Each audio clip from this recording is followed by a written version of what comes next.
everyone, and welcome back to the Calvin Tobin Show. I am your host, Calvin Tobin. Today we have a lot to talk about, so let's get right into it. All right, the Memphis Grizzlies are officially done in the 2022 NBA playoffs. Now, why am I saying that? Well, unfortunately, the Memphis Grizzlies got the worst news that they could possibly get right now, and that is their superstar Ja Morant has suffered a bone bruise in his right knee and is doubtful for the remainder of the playoffs. Now, to me, that shows me, even with Golden State being up 3-1 in the series, that right now this is showing me and telling me that the Golden State Warriors are going to win this series in 5 games, and they're going to the Western Conference Finals. Now, here's the thing. There's also, at the same time, a very good chance that Memphis could make this game go 6, maybe on a lucky basis, 7 games. And the reason being is because in the regular season, to a point, they're better without Ja Morant on the floor, because they went 18-2 in the regular season when he is not playing at all. So, but we all know that's not true when Ja Morant makes his team 10 times better for how much of a phenomenal athlete he is.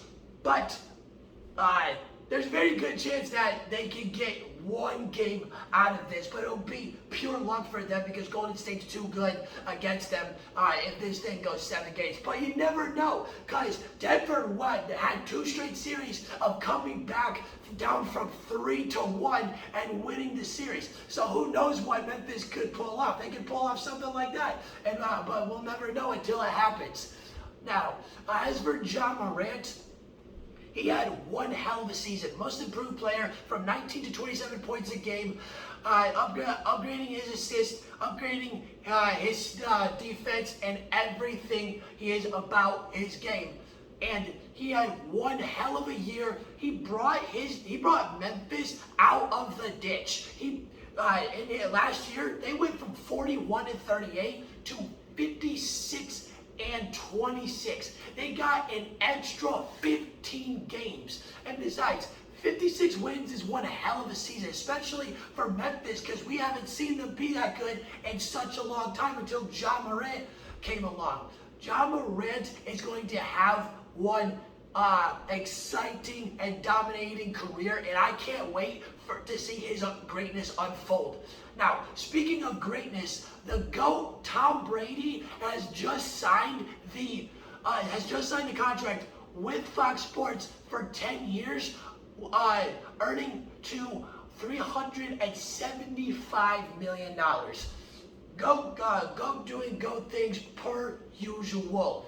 Now, this is going to be really cool because he signed this contract to be the NFL leading analyst for Fox. And why this is so cool is that ever since he came to Tampa, we have seen his true personality exfoliate on Instagram, and it's been absolutely hilarious and fun to watch as he gets to pretty much have a lot more fun in Tampa than he did in New England. I'm not saying he didn't have fun, but we just didn't see this Brady in New England.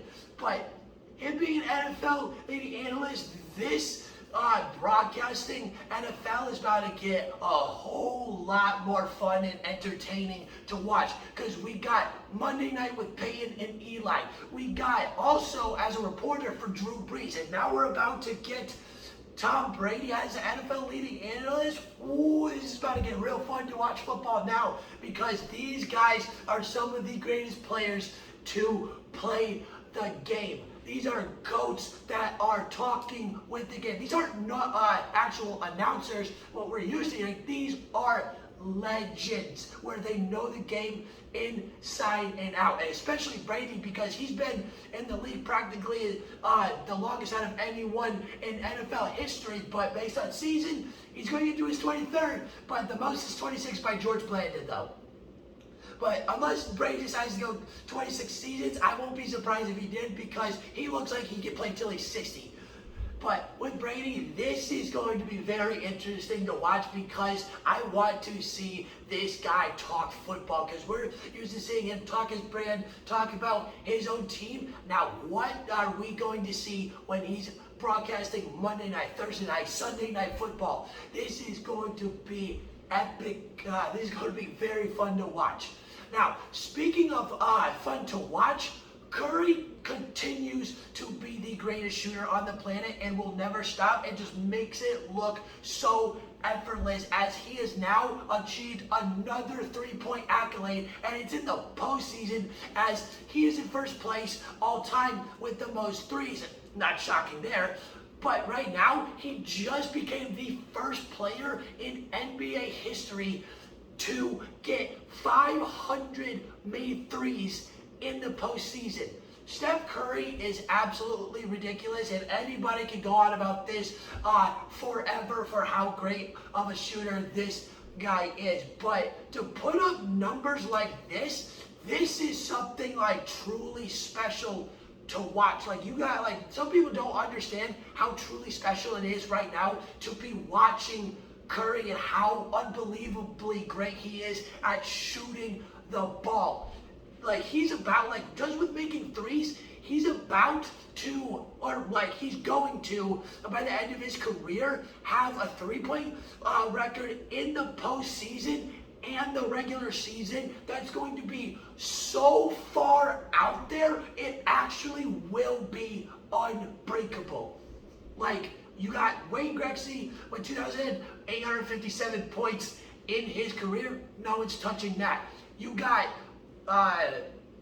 Secretariat, who won by 31 legs and winning the Triple Crown in 1978. Like, that's not ever going to be touched.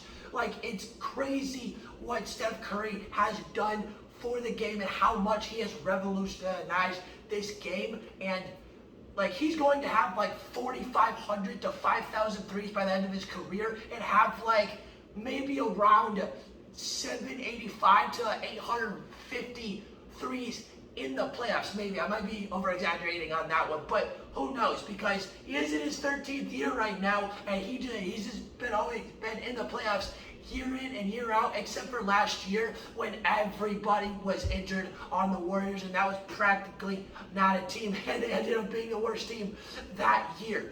But Curry, just unbelievable, witnessing greatness that probably will never be duplicated ever again. Now, speaking of not duplicating again, I don't think anyone's ever going to be as good as Shohei Ohtani when his career is all said and done. Because this dude cannot stop being elite. Like, how does he do this? I swear this dude's a robot. He's got to be some kind of hybrid. Because he just literally torched the Rays by himself. The guy, his first Grand Slam of his career, he got 3 hits, 3 runs, 5 RBIs, and 2 home runs. What the hell? Holy crap! Like, well, how is Shohei Ohtani doing this? Can he teach everybody else his skills? Because we definitely want to see more of what Shohei Ohtani is doing. And the crazy thing is about this is that just in the game last night of him playing the Tampa Bay Rays, he scored just as much as the entire Rays team did, because it was 11-3, and he scored 3 times himself. So he could have just single-handedly beat them himself. Like, that's how good Shohei Ohtani is. He can somehow get like a 5-6 RBI game, and then get maybe whatever happens, throw 15 strikeouts in the same game. And he's kind of nearly done that. Shohei Ohtani is one unbelievable player, and he's going to make everybody look ridiculous throughout his entire career, because the last time that we see this, like I said before, was 100 years ago, but that almost doesn't really count because we could not compare the players 100 years ago or when Babe Ruth did it. Babe Ruth was a player and a pitcher. But Shohei Ohtani, this is about to get real interesting. Like, he's definitely, at this point, I feel like I have every right to say he is the greatest player ever, because we ain't seeing this ever again, or at least for a while, because no one does this. No one pitches and strikes out 12 batters in a game and then just somehow goes off for the 5 RBIs, 2 hits, or 2 home runs in the next game. Like, what? I swear, he's got to be a robot. Like, please tell me now. This dude has got to be a robot. This is not possible whatsoever. Now, speaking of a not possibility, Utah is in one huge blender right now. The Knicks are in huge interest to get Donovan Mitchell, and the Raptors are in huge interest to get Rudy Gobert. Imagine that. These 2 guys are the backbone of the Utah Jazz. Imagine if they go their separate ways. What is Utah going to be? Like how great or how good or bad are they going to be if those 2 players leave? Because they're, like I said, as them being the backbone, they're the reason that this team is successful in every aspect of the game. Yes, there are multiple other players who are supposed to like pass the ball and like they help you out as well, but these guys are the leaders. Like, this would be one of the unsmartest moves that Utah will ever make if both of them leave to any team whatsoever, and let alone just one of them leaving. These are 2 of their best players in Utah Jazz franchise history. Getting rid of these guys will be one of the biggest mistakes that the franchise will ever make. And like, this team will not be looked at the same because of how drastic their competitive fire will be and how great they will be, because Donovan Mitchell drives this team game in and game out. This will be really interesting. But I know Stephen A will be happy if Donovan Mitchell goes to the Knicks, because he'll be happy that the Knicks will be finally good again on a consistent basis, because Julius Randle, he got his feet under him as he's come an all-star himself. And Donovan Mitchell to that mix, along with the other players that they have, the Knicks could become a dangerous team as well.